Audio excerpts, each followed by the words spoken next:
मेरा सब्सक्राइबर विकास, जो कि मध्य प्रदेश के एक छोटे से गांव में रहता है और वहाँ पे दूर दूर तक कोई कनेक्टिविटी नहीं है। मतलब हॉस्पिटल भी बहुत दूर है वहाँ से और मार्केट भी बहुत दूर है। विकास के पापा, जो कि बहुत पीते हैं, इतना पीते हैं कि उनकी तबीयत 3 महीनों से ख़राब है। तो एक दिन क्या होता है कि विकास के पापा की तबीयत एकदम से बहुत ज़्यादा बिगड़ जाती है। मतलब ये मानो कि वो लंबी लंबी सांसें लेने लगते हैं, इस टाइप से। विकास के गांव में 2 ही कैब ड्राइवर हैं और एक उनके घर के पास ही रहता है।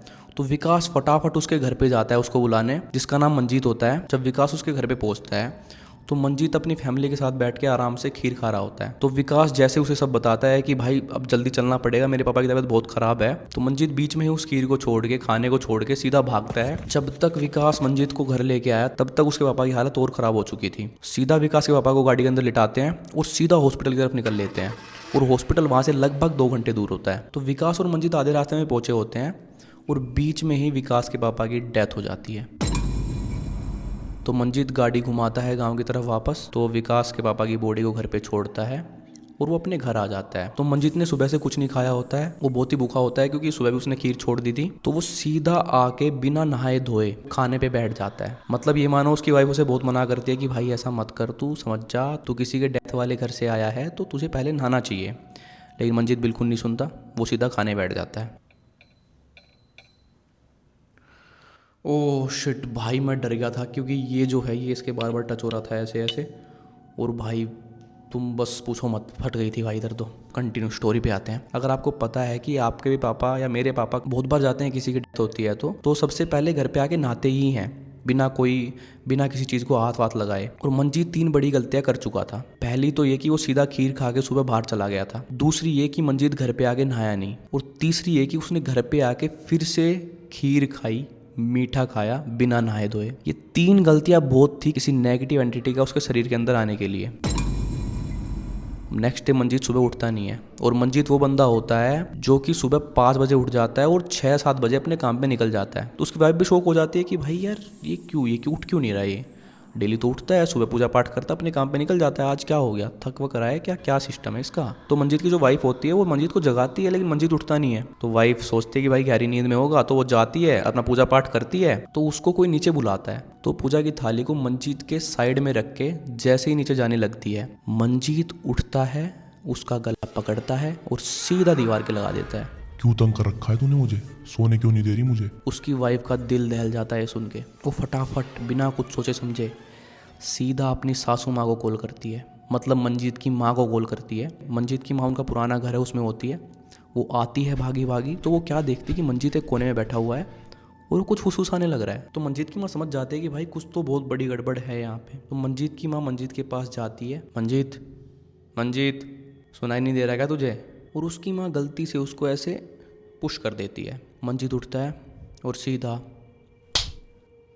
थप्पड़ मार देता है उसकी माँ को। मंजीत बहुत सीधा साधा बंदा है जो कि ना दारू पीता है ना सिगरेट पीता है, पूजा पाठ करने वाला बंदा है, फुल वेजिटेरियन बंदा है। उसकी माँ सीधा जाती है तांत्रिक के पास क्योंकि किसी को समझ में नहीं आ रहा था कि भाई ये हो क्या रहा है मंजीत के साथ। तांत्रिक आते हैं जो बहुत बड़े तांत्रिक होते हैं, तो वो पूछते हैं इससे कि भाई तू कौन है, बोल बोल। तो मंजीत कुछ नहीं बोलता, सिर्फ मंजीत हंस रहा होता है, ज़ोर ज़ोर से हंस रहा होता है। तो तांत्रिक क्या करता है, वो कुछ जलवल लेता है अपने हाथ में और वो फेंकता है इसके ऊपर।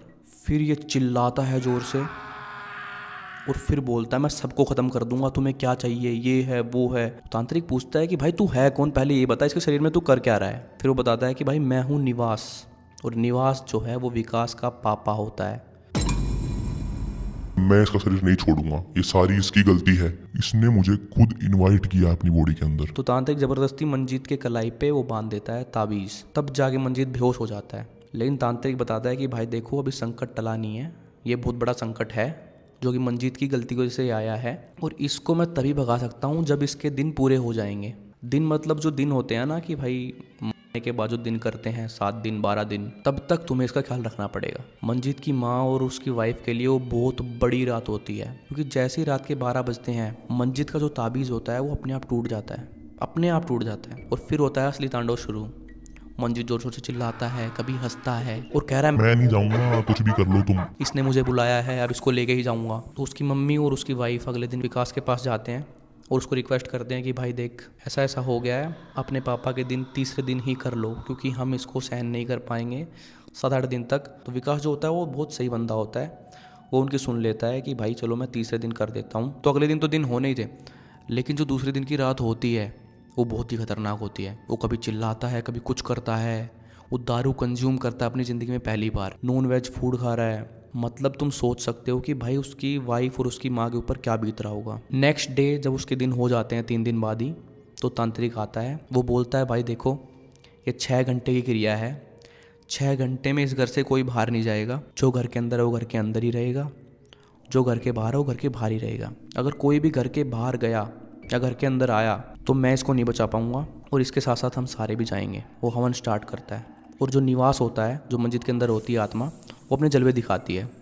वो बाहर से कभी किसी की आवाज़ में बोलती है, कभी वाइफ के ही आवाज़ में बोलती है बाहर से कि खोलो खोलो गेट खोलो बाहर आ जाओ, कभी बुआ की आवाज़ में बोलता है।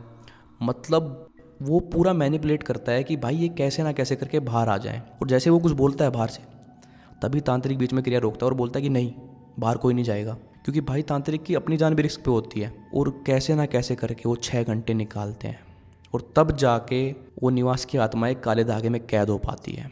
फिर वो ताबीज़ को दिया जाता है विकास को, जो उसकी अस्थियों के साथ उसको गंगा में प्रवाहित कर देता है। तो ये थी मेरे सब्सक्राइबर विकास की स्टोरी। भाई अगर आपके पास भी कोई स्टोरी है, अगर आपके साथ भी कुछ हुआ है, तो भाई आप मुझे इस मेल आईडी पे सेंड कर सकते हो। मैं ज़रूर अगली वीडियो में आपकी स्टोरी बताऊँगा। तो भाई मैं निकला हूँ हॉरर स्टोरी को एक अलग लेवल पे ले जाने के लिए, तो सब्सक्राइब कर देना। मैं मिलता हूँ नेक्स्ट वीडियो में। बाय।